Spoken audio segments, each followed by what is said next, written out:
tenemos que poner día a día, después de haber egresado como médicos, en prácticas y prácticamente evaluación de todo lo que es la sociedad hacia nosotros.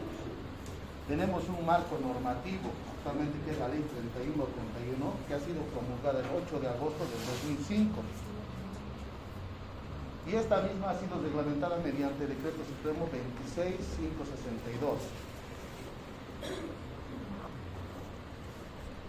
Este marco normativo de lo que es la Ley 3131, la Ley del Ejercicio Profesional Médico, tiene como pilares fundamentales la Constitución Política del Estado.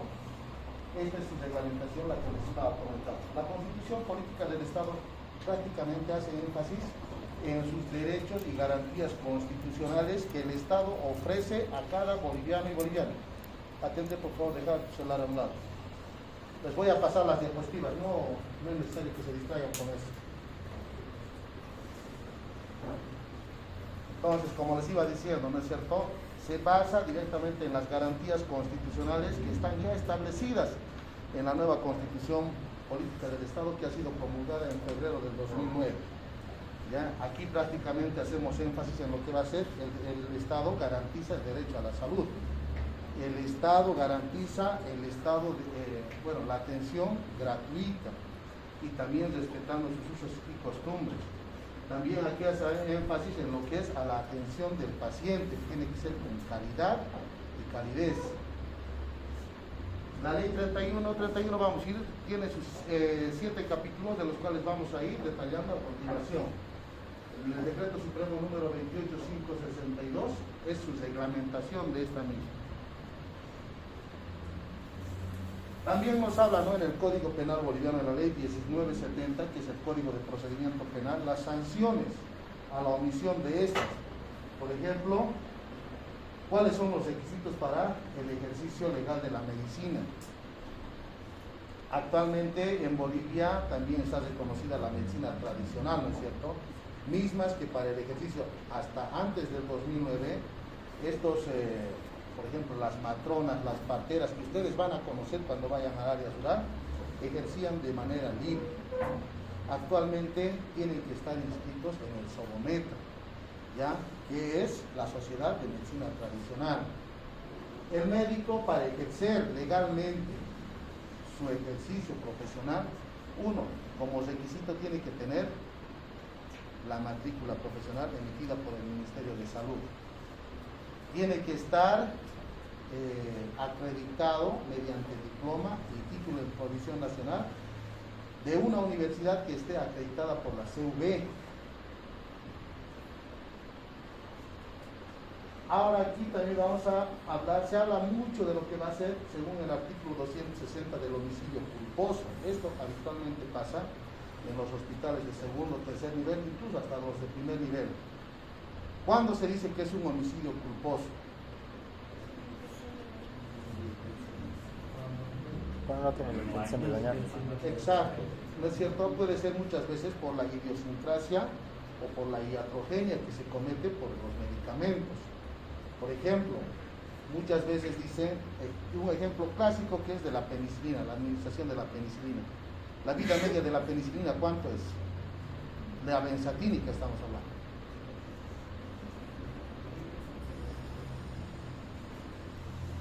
¿Han llevado farmacología o no? Puede ser hasta 7 días. Entonces, en ese intervalo puede haber una reacción adversa, una reacción anafiláctica. En otros puede ser antes, en otros puede ser después, en otros no puede haber nada. Entonces, es lo que se debe, ¿no? Por ejemplo, cuando viene una paciente con una ira alta, ¿qué es lo que utilizamos? ¿Qué medicamento? El prototipo de primera línea y lo que nos ofrece lo que es la ley del SUS, ¿no? La ley de prestaciones del SUS, del Sistema Único de Salud. ¿Qué va a ser? Penicilina benzatínica, amoxicilina, betalactámicos. Nosotros, para aliviar el malestar del paciente, hacemos administrar una penicilina. Hacemos la prueba de sensibilidad, no hay reacción, aplicamos, pero por X o Z motivo, el paciente, digamos que estaba tomando otro medicamento que prácticamente provoca reacción. Fallece el paciente. Ahí ya estamos tipificados como culposo. Exacto. Estamos cometiendo un homicidio culposo. pero no es doloso, es culposo, porque nosotros no teníamos esa intención de hacer daño.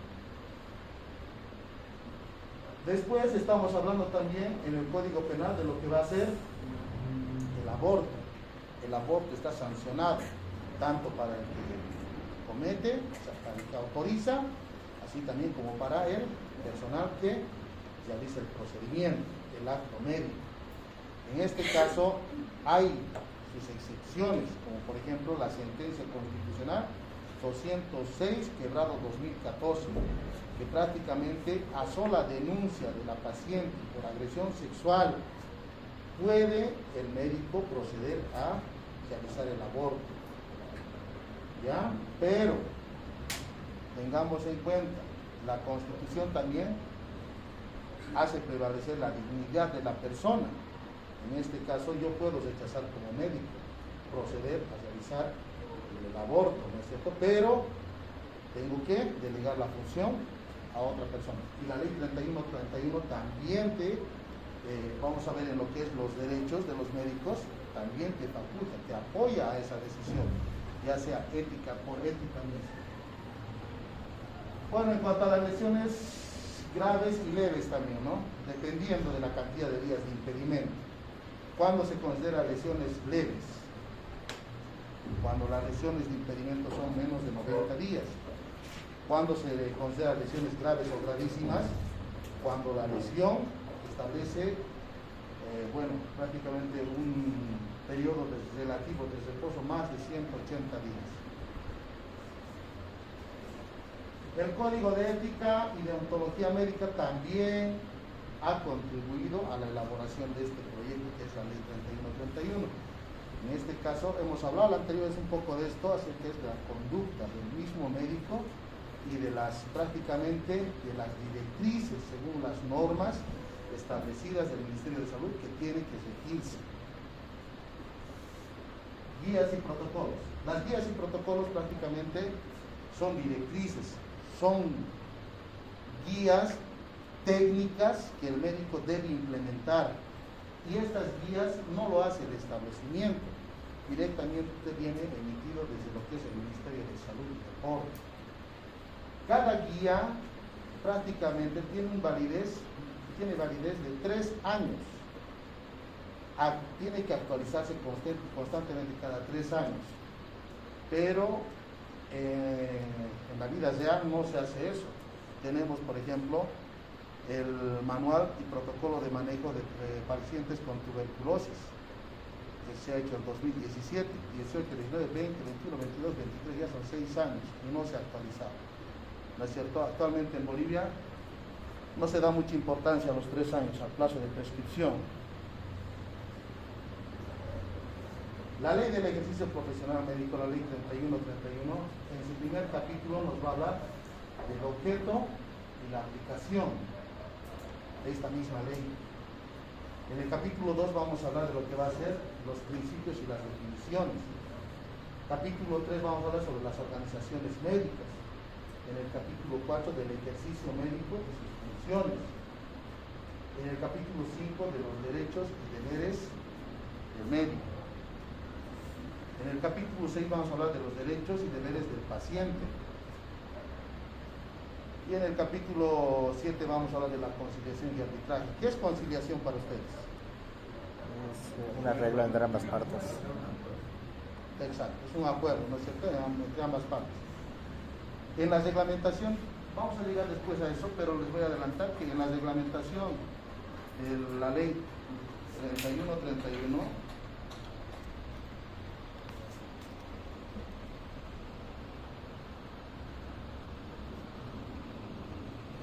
en la reglamentación de la ley 3131, esto se ha frustrado. Actualmente no se lleva a lo que es una conciliación. Cuando hay una diferencia, cuando hay daño ocasionado entre partes, esto no se va a llegar a conciliar como debería de ser. ¿Por qué? Por falta de presupuesto. Porque según la Constitución Política del Estado, para poder emitir una ley o un artículo mediante ley, tiene que tener su financiamiento propio, y este no estaba figurando de dónde iba a salir el dinero. Es por eso que no hay arbitraje ni conciliación actualmente. En el capítulo 1, prácticamente vamos a hablar sobre lo que es el objetivo. ¿Cuál va a ser el objetivo? Regular el ejercicio profesional médico. Ese es el objetivo. Y su ámbito de aplicación es el sector público. Bueno, prácticamente esto engloba lo que es el Sistema Nacional de Salud a nivel del Ministerio de Salud, y el que tiene que regir el cumplimiento de estas normas y de esta ley es la autoridad máxima departamental de salud. En este caso, ¿quién sería? ¿El director de sedes? Exacto, es el director del SEDES, el que tiene que normar, vigilar, controlar y fiscalizar el cumplimiento de esta ley. Esta ley, como es del Sistema Nacional de Salud, prácticamente se va a aplicar en el sector público, pero no hay exclusividad. También en la seguridad a corto plazo, esto quiere decir en las cajas, ¿no? Caja bancaria, Caja Nacional de Salud, Caja Cordes y demás. También se implementa lo que es en el subsector privado sin fines de lucro. Esto prácticamente tiene esto. Y estos dos tienen que estar reconocidos por el SEDES como institución de salud. En este caso, por ejemplo, en el subsector privado sin fines de lucro, ¿quiénes participarían? Las ONGs, ¿ya? Las ONGs, pero previo convenio. Subsector privado con fines de lucro, son por ejemplo las clínicas particulares, ¿no? Que tienen también que acatar la norma y actuar según las normas de protocolos.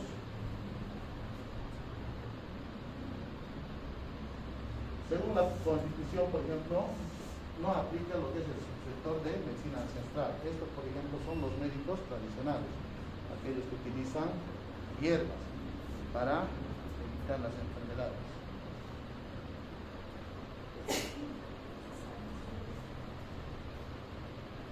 En el capítulo 2 de la ley 31 vamos a hablar sobre lo que son los principios y definiciones. El médico ejerce una labor en el marco de probabilidades, ¿ya? Entonces, ¿qué quiere decir esto? Que el médico no puede garantizar que se va a sanar 100%. Ese es el error de muchos médicos, que garantizan que se van a sanar. Lastimosamente, la medicina no es igual que la ingeniería, no es exacta.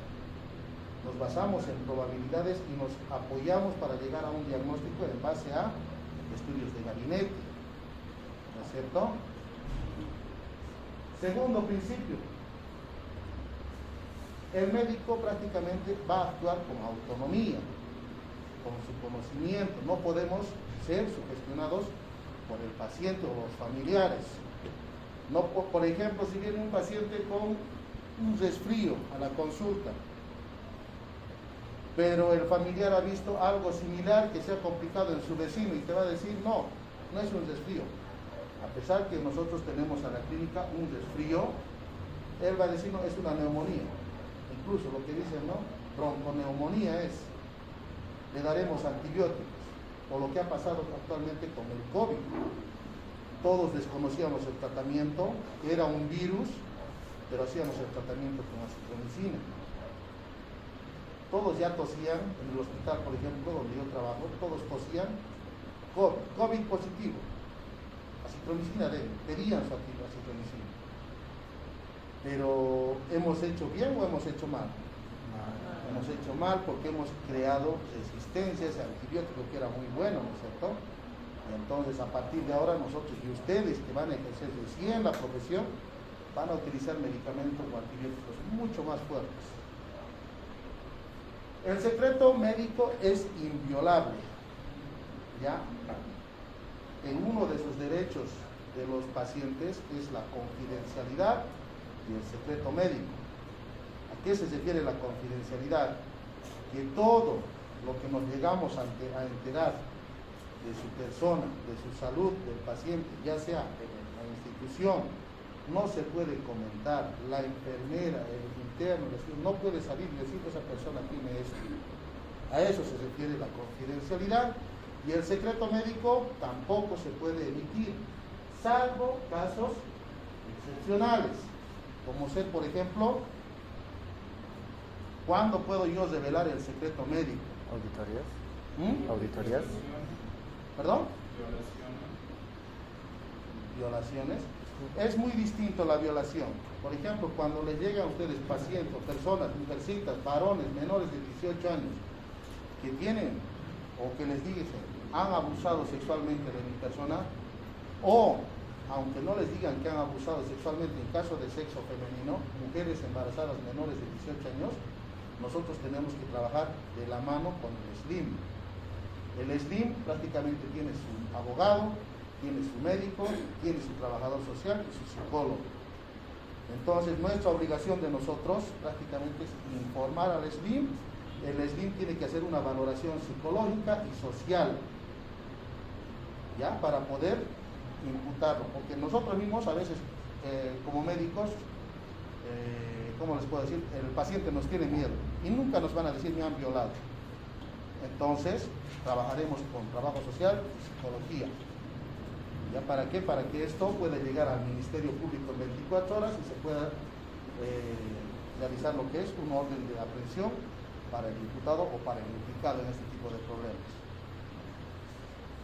Entonces aquí, el secreto médico es inviolable, excepto cuando. ¿Una auditoría o un juicio? Auditoría puede ser, después. Interconsulta. El secreto médico prácticamente puede ser similar a la confidencialidad. Nosotros entre colegas podemos tratar ese asunto como un caso clínico. No estamos violando el secreto médico. Violar el secreto médico o violar prácticamente el secreto de esa persona es, por ejemplo, viene el paciente, me entero que tiene VIH, salgo afuera a comer mi salchipapa y estoy comiendo y a la doñita le digo, ese paciente tiene VIH. Ahí estamos violando lo que es el derecho al secreto médico, ¿no ve? Pero en este caso, con interconsultas no, además de que es una obligación del paciente decir la verdad sobre la situación actual de su salud. Consumo de estupefacientes. Consumo de estupefacientes. ¿Qué es eso? Drogas. Consumo de drogas. No, es que no nos estamos enfocando. ¿Saben cuándo tengo que yo revelar el secreto médico? Uno, a requerimiento de la persona. La persona tiene que decirme, doctor, por favor, házmelo un certificado médico informando que tengo esta patología. Entonces ya estoy autorizado, ya estoy exento de problemas legales. ¿No es cierto? Otro, por orden judicial. ¿Qué pasa si, digamos, viene dependiendo? Si el problema es por del área civil, un proceso civil, va a venir una orden judicial y me va a decir, solicito una copia legalizada o informe médico de la persona tantos porque está imputada por tal delito. Ahora hay la otra forma que va a ser a requerimiento fiscal. Este es cuando es en el ámbito penal. ¿Ya? Y otro. ¿Cuándo? Cuando esa enfermedad sea de notificación inmediata, cuando esté atentando a la salud pública. El atentar contra la salud pública está tipificado como delito en el artículo 205 del Código Penal. ¿Ya? Por ejemplo, ese paciente tiene tuberculosis, pero no quiere hacer tratamiento. Ahí puedo prácticamente hablar primero. Nunca se vayan a lograr, siempre va a ir por pasos, orden jerárquico. Tengo que hablar con su esposa rechaza, tengo que hablar con el presidente de la OTB. Ahí es cuando se activa lo que es el control social. Eso, cuando ustedes vayan al área rural, tienen que tenerlo bien claro. El control social no significa que cualquier persona venga y te fiscalice a qué hora estás entrando y a qué hora te estás saliendo. Eso no es atribución exclusiva del control social. El control social, según la política SAPSI, prácticamente tiene que ser el lazo entre la comunidad y el servicio de salud. Entonces tengo que hablar con el presidente de la OTB, ¿ya? Y el presidente de la OTB va a sugestionar. En caso, en última instancia, digamos que no quiera hacer tratamiento, tengo que notificar al comité del CEDES, y el CEDES va a venir incluso desde el ministerio, van a venir representantes para poder hablar con esa persona. Hay un caso, por ejemplo, en el hospital donde yo trabajo, que el paciente de 48 años tiene tuberculosis pulmonar, MDR, y no quiere hacer tratamiento. En el primer tratamiento, cuando estamos realizando con amicacina, en el esquema prolongado, ha abandonado porque la amicacina es intramuscular y hay que hacerlo de lunes a domingo por 18 meses. Ustedes aguantarían ese pinchazo todos los días. Entonces el dolor les le ha hecho abandonar. Pero ¿qué hemos hecho? Hemos mandado al comité de tuberculosis del CEDES y se está realizando lo que es el esquema reducido de 6 meses. Ahí, por ejemplo, en ese tratamiento de pacientes tuberculosis MDR se utiliza bastante lo que es la levofloxacina. Pero ¿qué hemos hecho con el COVID? Si no era citromicina, era levofloxacina, ¿no es cierto? Nos hemos hecho un daño grande. Todos se han enfocado en el COVID, pero se han olvidado de la tuberculosis. En esos casos, por ejemplo, yo estoy exento de procesos legales al difundir su secreto del paciente. ¿Qué es el acto médico? Es toda intervención del profesional médico respaldado en protocolos. Anótense algo muy importante que ustedes tienen que saber cuando vayan a hacer el área rural. Lean la NAC, las normas nacionales de atención clínica, el PRONAC, manuales del PAI, manuales de tuberculosis, es lo que van a ver en área rural.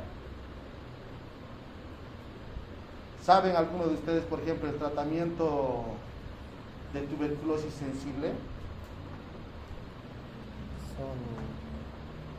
¿Cuántos meses, cuántas dosis son? Son 6 meses de tratamiento. Los primeros 2 van a hacerse con 4. Ya. Y sunacida, rifampicina, streptomicina, si no me equivoco, y entambutol y la cinamida. Pero No después, es a los 4 meses son 2, sí, sunacida y rifampicina. el combinado. ¿No ve? Entonces, ustedes si desconocen de ese manejo y no hacen un manejo adecuado del paciente, ya están exentos, que prácticamente pueden llevar proceso. Tengamos en cuenta que hasta el estudiante, el interno, ahora ya prácticamente puede ser procesado.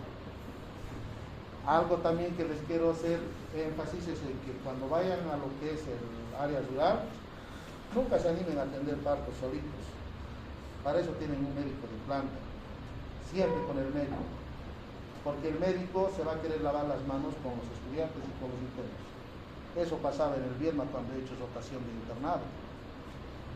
Todo culpable era el interno, nunca ellos.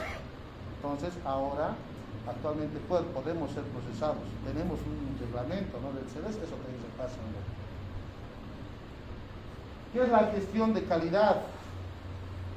La gestión de calidad, bueno, la auditoría, lo que decía, la auditoría interna o externa, prácticamente nos mide esto, lo que es el acto médico y la gestión de calidad. La gestión de calidad, prácticamente el cumplimiento efectivo de la técnica y procedimientos vigentes en el acto médico. Y esto es en base aquí a los protocolos.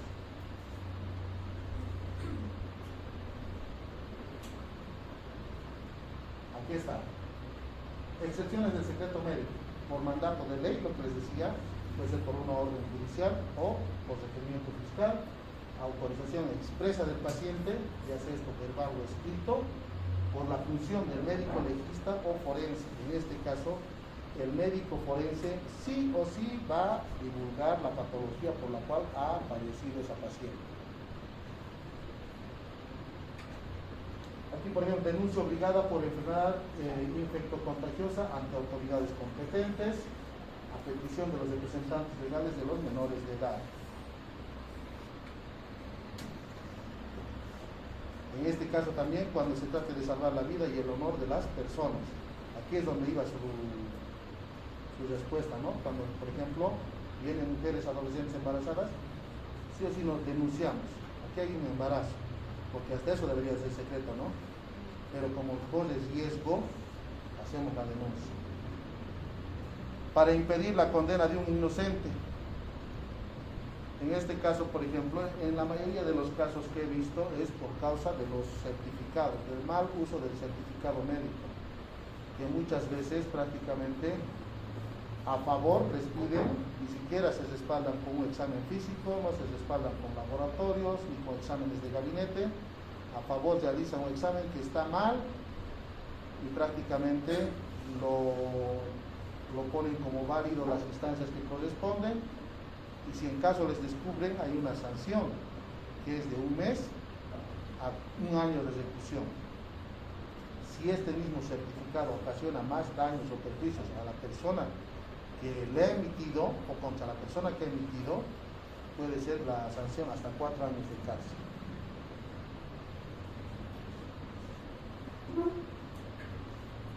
Otra de las causas es salvaguarda de responsabilidad de terceros en proceso judicial. Prácticamente esto es en los certificados médicos, ¿no? Cuando digamos nosotros estamos informando lo que hemos visto o lo que tiene esa paciente. En defensa propia ante imputación de daños causados en el ejercicio de la profesión. Aquí prácticamente entra lo que es el expediente clínico, la historia clínica. Muchas veces he visto un caso en el Hospital del Sur, por ejemplo, en el cual una persona viene por dolor precordial. Era una mujer de 32 años. Y sale de la consulta, le hace todo lo que es el examen físico al médico. A los 2 días presenta directamente una queja a dirección mencionando que ha sido prácticamente víctima de los toques impúdicos. Menciona que el médico le había realizado toques sin presencia de una tercera persona. Dice, según ella, que le había bajado el pantalón y le había revisado sus partes genitales, cosa que niega el médico. ¿Y qué va a hacer su palabra contra el paciente? Si no hubiese escrito detalladamente en la historia clínica, prácticamente él iba a ser procesado incluso por la vía administrativa, llegando a una instancia de un proceso civil, incluso penal. Entonces siempre detallen bien en su historia clínica el motivo de consulta, el examen que le están realizando y la hora. Y cuando van a hacer revisión de exámenes ginecológicos o papanicolaos, siempre vayan acompañados de una enfermedad, de preferencia sexo femenino.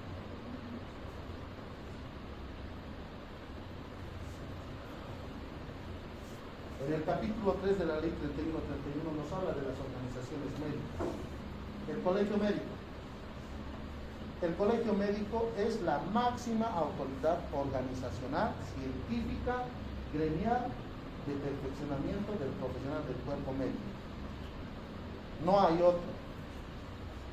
No está ni el ministerio, porque todos los casos de negligencia, impericia, imprudencia, primero va a llegar al colegio médico. Y del colegio médico, bueno, para eso está, ¿no? Para defendernos. Pero el colegio médico, ¿en qué se va a basar? En base al cumplimiento de protocolos y normas vigentes del Ministerio de Salud.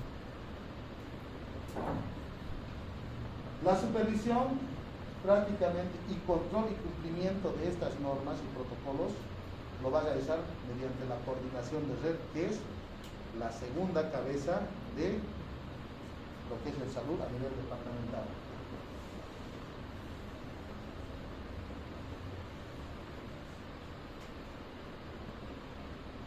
En el capítulo 5 o 4 vamos a hablar sobre el ejercicio médico y sus funciones.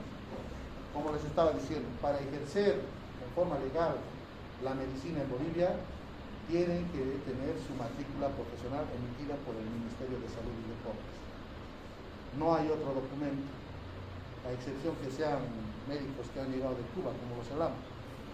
Ellos, por ejemplo, ni siquiera han hecho homologar, directamente con títulos sin reconocimiento del colegio médico están ejerciendo sus funciones. Esto ya es más político. ¿Cuáles son sus funciones principales del médico? La promoción de la salud, la prevención de enfermedades, la recuperación de la salud y la rehabilitación del paciente. En este sentido, el Decreto Supremo número 28562, en su artículo 6, establece como inexcusabilidad del profesional médico a realizar promoción y prevención. ¿Qué quiere decir esto? No hay motivo por el cual el médico, sea médico general, sea especialista, tenga que realizar promoción y prevención de enfermedades. Todos están prácticamente implementando lo que es la política SATSI de realizar promoción y prevención de enfermedades. Esto más que todo se hace énfasis en el primer nivel, puesto que el 85% de las patologías primero ingresan por el primer nivel. Y a medida de que no se puede solucionar, se va pasando a un hospital de mayor complejidad, según su capacidad resolutiva. Recuperación de la salud prácticamente ya es la medicación, ¿no? Y rehabilitación del paciente.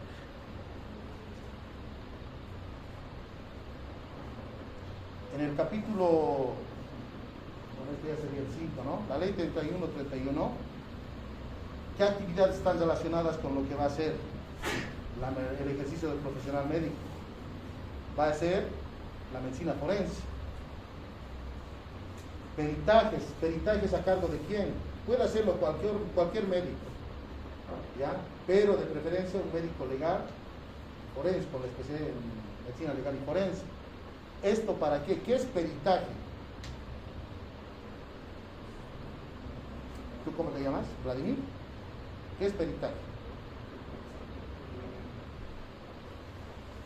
Peritaje sería investigar. ¿Ya?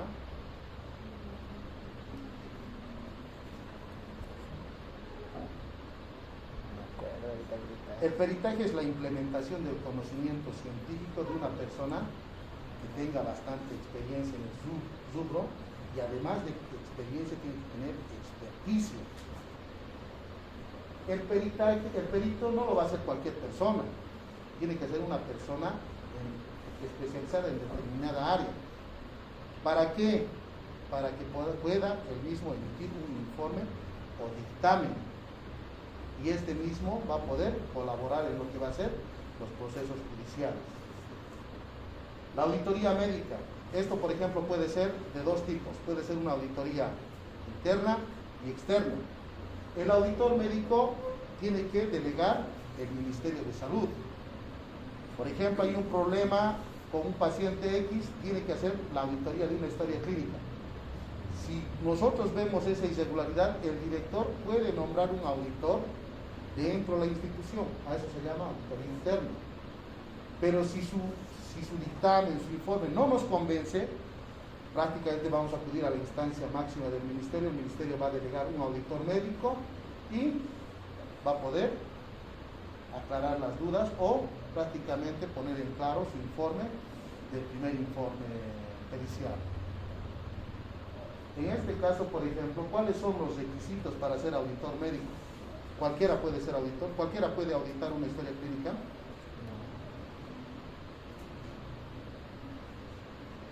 Por lo menos tiene que tener el profesional médico un diplomado en auditoría médica y gestión de calidad.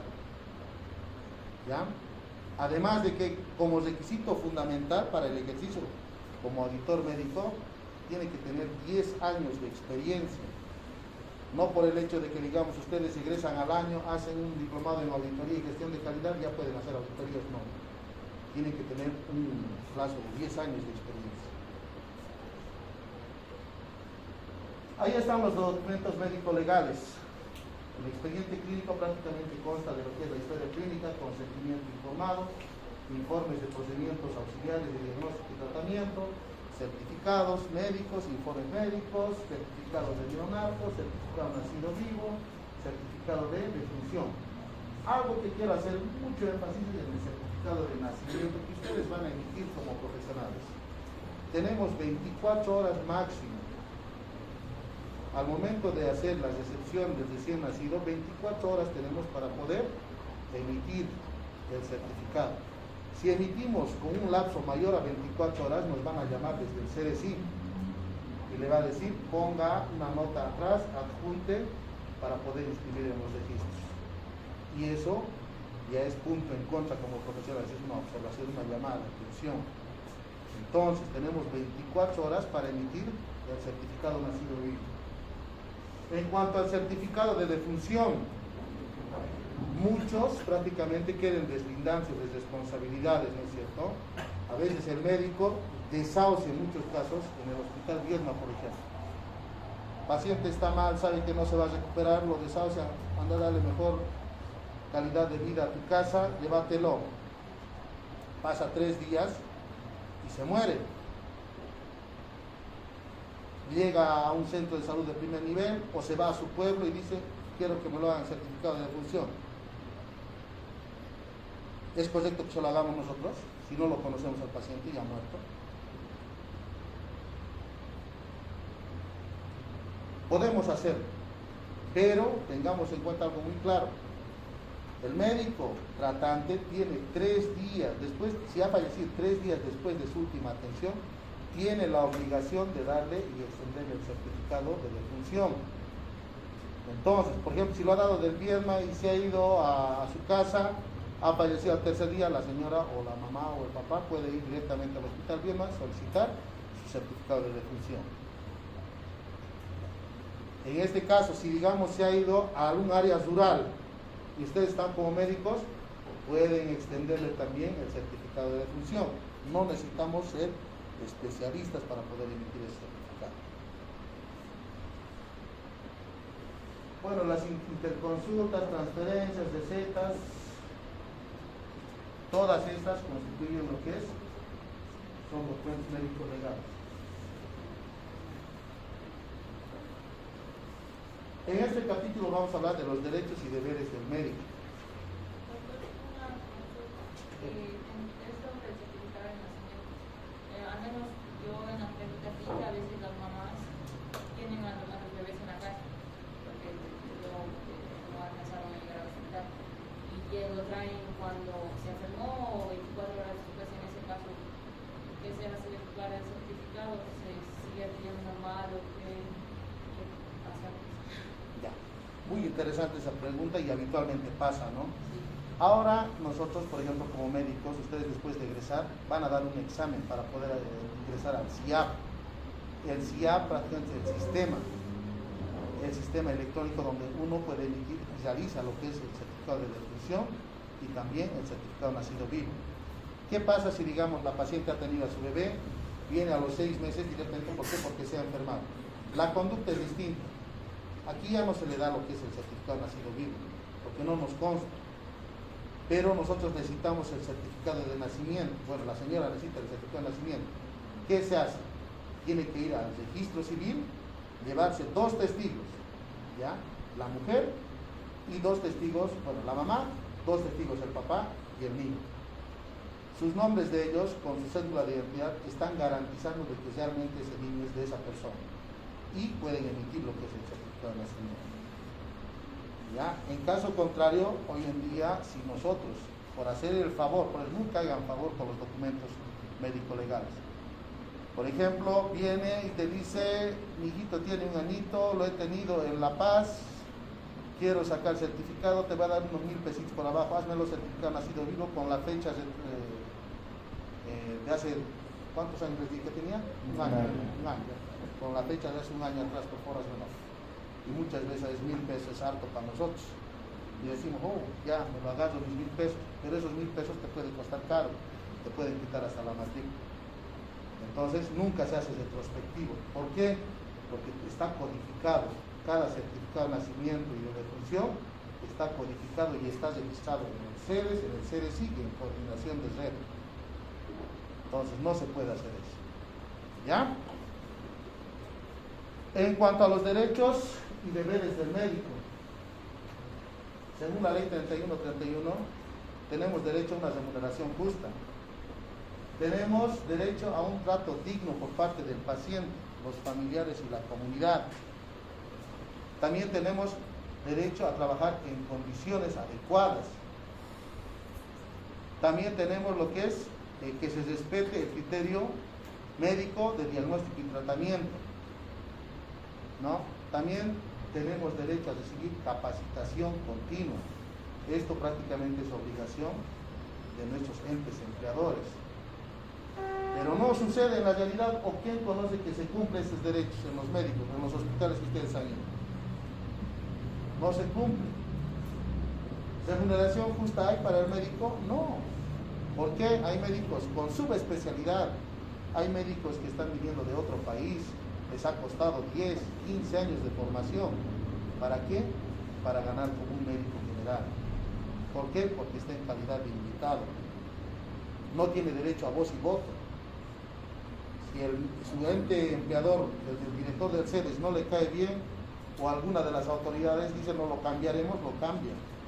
Y no tiene derecho a decir por qué me están cambiando. Directamente llega su memorándum de agradecimiento. No hay remuneración justa. Trato digno. ¿Cuántas veces en los hospitales, a veces los pacientes se estrellan contra los admisionistas, con los médicos? ¿Por qué? Porque quieren lo que a ellos les conviene. Y ya nos respetan lo que es la autonomía, ¿no es cierto?, de diagnóstico del mismo médico. Recibir capacitación y actualización de su institución. Recibe, donde los hospitales que ustedes han ido desactualizan, tampoco. ¿Por qué? Porque esto tiene un costo adicional. En Bolivia, lastimosamente, el Ministerio de Defensa protege más a sus soldados que a nosotros. Cuando nosotros queremos hacer un diplomado, una maestría, tienes que tener plata. Por lo menos para una maestría debe tener unos 26.000 para arriba. Para un diplomado de 5.000 para arriba. Y como egresados, ¿ustedes creen que van a tener? Entonces, aquí estamos fallando, ¿no es cierto? Entonces, aquí es donde prácticamente este es el talón de Aquiles, donde actualmente se está trabajando en una modificación para la adecuación de esta ley en base a lo que va a ser la Constitución en sí. Pero no solo es eso, también a muchos médicos bolivianos les quitan su trabajo y traen médicos cubanos, muchos médicos que no tienen capacitación y están en grandes cargos. Exacto, por eso les estaba diciendo, a menos que sean médicos egresados de Cuba, los ELAMIS, por ejemplo. Ustedes, como veo que son varios bolivianos, ¿no es cierto? ¿Qué cantidad de médicos egresan? Van a ingresar como médicos generales. Su expectativa de ustedes al ingresar es prácticamente ambiciosa, ¿no? Porque de pocos es cierto, de que quiero ayudar a la gente, es de pocos, ¿no es cierto? Entonces, ¿qué pasa? Que vengan novatos de Cuba y directamente les entreguen sus ítems y ustedes siguen sin trabajo. Eso es lo que actualmente sucede en Bolivia. Como dice su compañero, yo estaba trabajando en Villa Tunari, en el Hospital San Francisco de Asís, el año 2012. Han llegado en ese entonces los médicos de Cuba, los ELAMs. Acitromicina cada 8 horas por 7 días. Paracetamol, ¿para qué le estás dando? Es antibiótico. Así, con ese nivel han llegado, ¿no? Entonces dejaba mucho que desear y daba bronca, ¿no? Porque hay compañeros que no tienen trabajo, pero estos vienen a ocupar un cargo más. Pero bueno, es otro asunto, otro día vamos a renegar de eso. ¿Cuáles son los deberes del médico? Cumplir con los principios éticos de la Declaración de Ginebra, ¿no? Esto ha sido aprobado por la Asociación Médica Mundial. Colaborar con las autoridades del Sistema Nacional de Salud, en caso de epidemias, desastres y emergencias. Aquí, por ejemplo, había casos de COVID, ¿no es cierto? Cuando había la pandemia, una clínica no podía decir, yo no voy a atender COVID. Si tenía terapia intermedia o terapia intensiva, tenían que ingresar. Todos han trabajado de una forma conjunta, y es por eso que se ha cumplido, ¿no? Respetar el consentimiento expreso del paciente, siempre, para hacer papanicolaos ante todo, ante las mujercitas, para hacer un examen ginecológico, pidan consentimiento, anoten en la historia clínica. La paciente está de acuerdo en que mi persona realice un examen ginecológico o toma de papanicolao y que firme al lado. Porque mañana pasado esa paciente, por ver que tienes plata, le va a dar amnesia y va a decir, ese doctor yo no quería y me ha hecho el papanicolao. Estamos llegando a ese nivel. La única forma es por escrito, firmado en la historia clínica. Algo que les estaba diciendo, tienen que guiarse en base a lo que son los protocolos oficiales y cumpliendo las normas. El NAC, el PRONAC, las normas de atención en pacientes de tuberculosis, dengue, chikungunya, hay un montón de normas y manuales. Vamos a crear un grupo y los voy a enviar todos esos manuales nacionales para que ustedes lo tengan. En caso de urgencia, ningún médico, centro de salud, hospital o clínica podrá negar la atención básica. Aquí hay contradicción, ¿no? Es parte, por ejemplo, hay un acápite de los derechos del médico donde dice de que el médico puede prácticamente desistir de la atención por condiciones éticas. ¿Cuándo se considera ético, por ejemplo? Cuando le estás atendiendo a tu peor enemigo. Vos puedes decir, no, mejor no, pásenlo al otro doctor. Puedes desistir. Pero aquí, ¿qué dice? En caso de urgencia, ningún médico, centro de salud, hospital, clínica, podrá negar su atención hasta la estabilización según el nivel de complejidad. Tampoco vamos a hacer, ¿no?, lo que dice hay una norma de referencia y contrarreferencia actualmente en Bolivia, ¿ya? Para poder hacer las referencias de pacientes críticos a emergencias hospitales de segundo o tercer nivel. ¿Qué nos dice, por ejemplo? La anterior vez, llaman al hospital y dicen, le escucho eso, ¿no?, a la emergencia, paciente con antecedente de ACV, se alosea, ¿y qué le pide el médico? Intubalo, le dice, en primer nivel. No tienen ni los insumos adecuados, ¿no es cierto? Entonces, pero, ¿qué podemos hacer? No lo vamos a intubar, pero tampoco lo vamos a dejar así. ¿Qué tenemos que hacer? Por lo menos ambucear hasta que llegue a la ambulancia. Tenemos que estabilizarlo. No podemos decirle lo que también pasa en Bolivia, en las clínicas privadas. No, este paciente está tequeado, se va a morir, no, llévatelo nomás a otro lado, al sistema público. No podemos rechazar. Se muere ese paciente y ya estamos por negligencia. El mismo hecho de no hacer una hoja de referencia en su momento nos puede conllevar a procesos legales penales. Informar al paciente y los responsables legales con anterioridad a su intervención sobre los riesgos. Prácticamente eso ya está sobreentendido, ¿no? Prácticamente en el ámbito de la cirugía sucede esto. Tenemos una hojita de consentimiento informado y ahí donde está autorizando prácticamente el tutor o el mismo paciente está asumiendo los riesgos y las consecuencias que puede conllevar este procedimiento. Cumplir con el llenado de documentos médicos oficiales señalados por ley. Aquí podemos utilizar actualmente incluso la tecnología. Puedes utilizar máquinas de escribir, puedes utilizar la computadora. Hasta antes de esto nos exigían lo que es el llenado en forma manual con letra legible. Y bueno, ya sabemos lo que es guardar el secreto médico.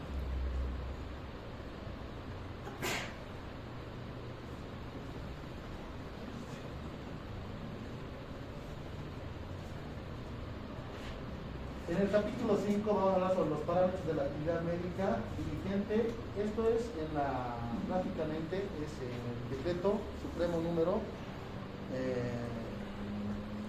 28562. ¿Cuándo podemos decir que es un servicio de calidad, una atención médica de calidad? Muchos confunden el servicio médico de calidad en el sentido del tiempo. La Organización Mundial de Salud prácticamente dice de que tiene que ser 15 minutos por pacientes, ¿ya? Y cuando ustedes hablan de eso en una institución te va a decir, entonces vamos a dar producción sin calidad de servicio. Pero nosotros, ¿cuándo calificamos calidad de servicio? Cuando sus conocimientos del profesional están actualizados, y eso no pasa. Las habilidades y destrezas son suficientes y adecuadas para la tarea encomendada. La actitud de servicio, que muchas veces no quiere ni siquiera atender más de 10 pacientes. La aplicación de normas y protocolos de atención, el reconocimiento del paciente como ser humano, respetando siempre la dignidad y la eficiencia del uso de recursos y enfocado en lo que va a ser la equidad de género.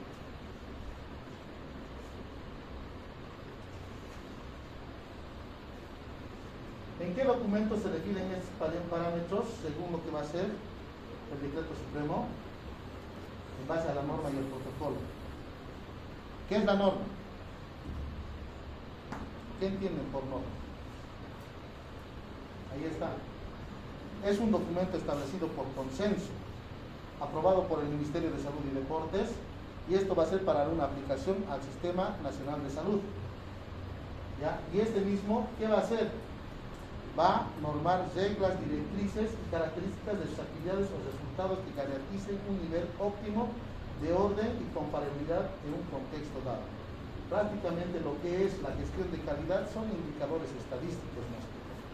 Las normas son directrices que nos van a poder hacer llegar al objetivo que esperamos que el paciente. El protocolo es el estado del arte, ¿ya? Y esto lo mismo, estos son documentos que tienen que ser actualizados cada 3 años.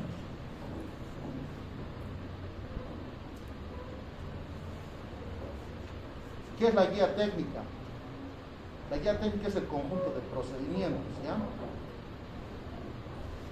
Este prácticamente es un conjunto de procedimientos consensuados entre lo que es el que presta el servicio y los usuarios, que tiene que estar normado también por lo que es el Ministerio de Salud. ¿Quién es el encargado de elaborar estos parámetros y protocolos? Pregunta de examen. ¿El director del CEDES? ¿El director del establecimiento?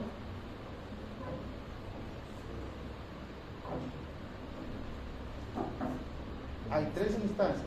En primer lugar, el protocolo y las normas tienen que ser emitidos por lo que es el Ministerio de Salud y Deporte. En segundo lugar, va a estar lo que es un comité de enseñanza y aprendizaje conformado dentro de la institución. Y si en caso no hay ese comité, tiene que ser elaborado por el director y tiene que ser consensuado con todo el personal.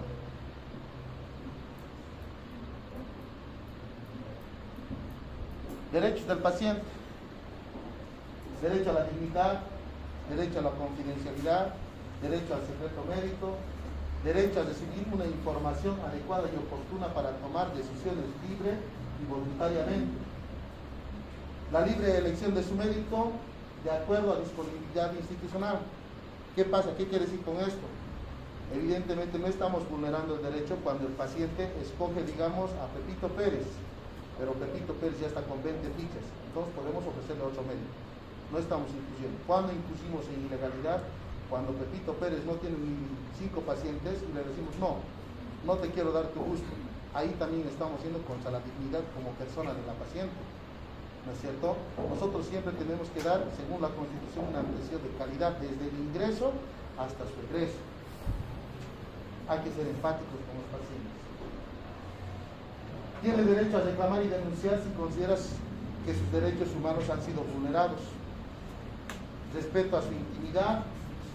Solicitar de otro médico. Actualmente muchos se molestan, ¿no es cierto?, cuando vienen al hospital y dicen, por favor doctor, quisiera ver mis resultados de laboratorio. ¿Puedo sacar una fotito? ¿Para qué? Quiero mandar a mi tío, a mi primo o a su amigo de mi hermano que es médico. Y algunos lo toman de mala manera y dicen, no, bueno, ¿para qué entonces estás consultando conmigo? Dile que te lo haga el porro. Y eso no debe de ser así. Él tiene derecho a solicitar una segunda opinión, a un trato justo y equitativo sin desmedro de su condición económica. Aquí está prácticamente actualmente en la Constitución lo que es la pluralidad.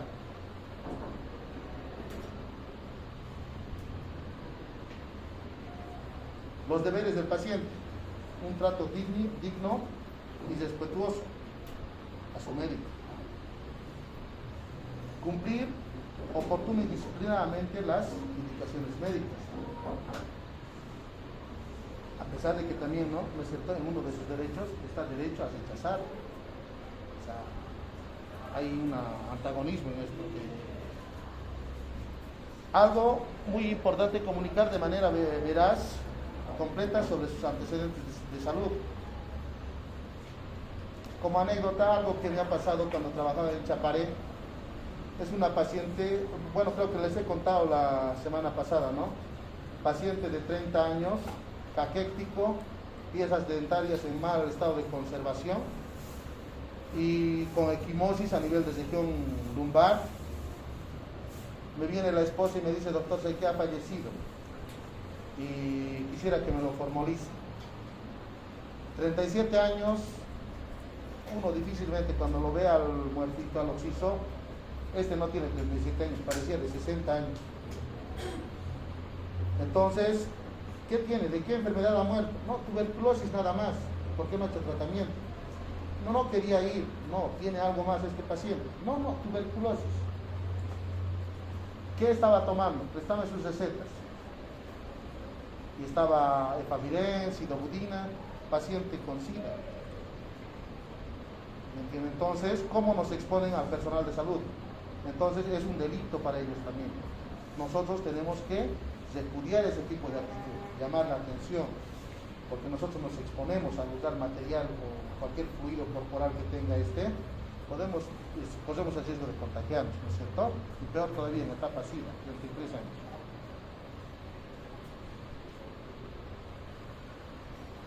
Actualmente, el manual de auditoría y norma técnica tiene una rúbrica y ustedes, cuando lleguen a ser directores, pueden hacer una auditoría interna mensualmente a sus historias clínicas, donde tienen que cumplir un montón de requisitos. Esa rúbrica también se los voy a pasar por vía digital.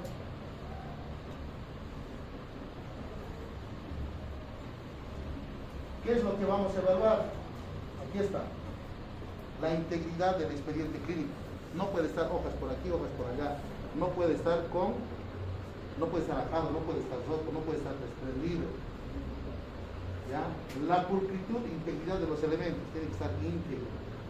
Legibilidad de la letra, algo en el cual nosotros incluimos, pero actualmente, según lo que es el manual de auditoría médica, se puede hacer ya en computadora. ¿Conocen ustedes, cuántos de ustedes han rotado en un hospital de primer o segundo nivel? La mayoría. ¿Han rotado? ¿Conocen el sistema operativo del SOAPS? ¿Sí? Actualmente a ese sistema se ingresa todas las atenciones y se imprime en digital y lo guardas. Presencia de añadidos, tachaduras o correcciones, eso no tiene que haber, eso no se evalúa. Tengamos en cuenta que el sistema de auditoría es un ente fiscalizador, corrector, pero no sancionador. Te evalúa, pero te corrige, no te sanciona, no te dice porque estás roto te vas a ir a un proceso ordinario, no, te corrige. Te falta hora de ingreso, hora de salidas, dónde está su peso, dónde está su talla, todo eso, dónde está, por ejemplo, que has pedido exámenes de laboratorio de mujeres embarazadas, exámenes de gabinete, todo eso te evalúa. Y les voy a pasar las rúbricas. Esto prácticamente al principio les dije, había un proyecto de conciliación y arbitraje médico. En este caso no se ha llegado a efecto por falta de recursos. Según la Constitución Política del Estado, para todo proceso de ley tiene que tener recursos propios. Y en este caso no había recursos. Por ende, ha fracasado. Y aquí está, dice, miren, en el artículo 218 de la Constitución Política de Bolivia, numeral 1, el que sin título ni autorización ejerciera una profesión médica, sanitaria o análoga será sancionado con reclusión de 3 meses a 2 años y con multa de 30 a 100 días. Pero el que prácticamente llega a ocasionar un daño a la persona que ha emitido el certificado, por ejemplo, lo haces en cesar, tú dices que tiene esquizofrenia paranoide, lo haces en cesar en un psiquiátrico, la sanción aumenta hasta 4 años, de 6 meses a 4 años de reclusión, privación de libertad.